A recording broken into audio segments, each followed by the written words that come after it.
Para los filósofos griegos, el movimiento circular era el más natural y perfecto de los posibles. Con él se llegó a explicar el movimiento uniforme de las estrellas y se confirió calificativos de natural, continuo, simple, perfecto y eterno. El movimiento circular uniforme se define como aquel que describe un móvil que recorre una trayectoria circular con rapidez constante, es decir, recorre arcos iguales en tiempos iguales. Este movimiento está presente en multitud de situaciones de la vida cotidiana.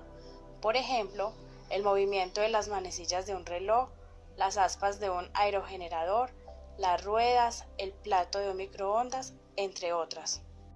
El desplazamiento angular se mide en radianes, el cual se define como el ángulo cuya longitud del arco es igual al radio.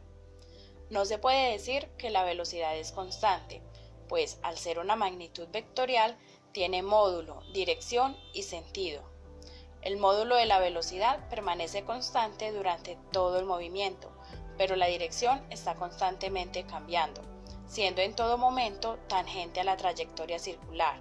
Esto implica la presencia de una aceleración que da lugar a esta variación, que si bien en este caso no varía al módulo de la velocidad, sí varía su dirección.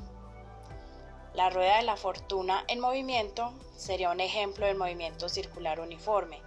Una silla de la misma rueda realiza una trayectoria circular y sucede que puede tener una rapidez constante. Sin embargo, como la velocidad es un vector, la de la rueda cambia a cada instante, pues se dirige siempre de manera tangencial y forma un ángulo de 90 grados con el radio de giro. La velocidad lineal es la rapidez con que se mueve un punto a lo largo de una trayectoria circular, y la velocidad angular se define como el ángulo girado por una unidad de tiempo. De allí que la velocidad lineal es directamente proporcional a la velocidad angular, siendo la constante de proporcionalidad el radio de giro.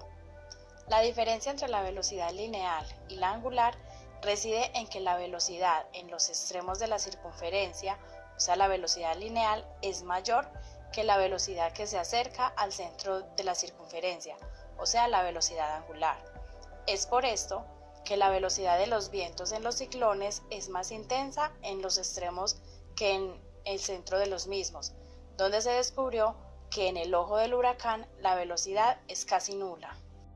De esta manera, la velocidad lineal, al ser un vector tangente a la trayectoria, varía su dirección y sentido a lo largo de la misma. Estos cambios en la velocidad inducen una aceleración perpendicular a la trayectoria, a la que se denomina aceleración centrípeta, puesto que es un vector dirigido siempre al centro de la circunferencia. El módulo de la aceleración centrípeta depende de la rapidez del objeto y del radio de giro. La aceleración centrípeta de la superficie de la Tierra es la responsable de fenómenos bien visibles, como por ejemplo el hecho de que el agua de los lavados se vacíe con un movimiento combinado de caída más rotación, o el sentido de giro de las masas de aire atmosféricas. Así pues, en el hemisferio norte, los vientos o corrientes oceánicas que se desplazan siguiendo un meridiano se desvían acelerando en la dirección de giro al este, si van hacia los polos, o al contrario, al oeste, si van hacia el ecuador. En el hemisferio sur ocurre lo contrario. Una borrasca en el hemisferio norte gira hacia el centro de la misma en dirección contraria a las agujas del reloj. En el hemisferio sur, la rotación sería en el sentido de las agujas del reloj.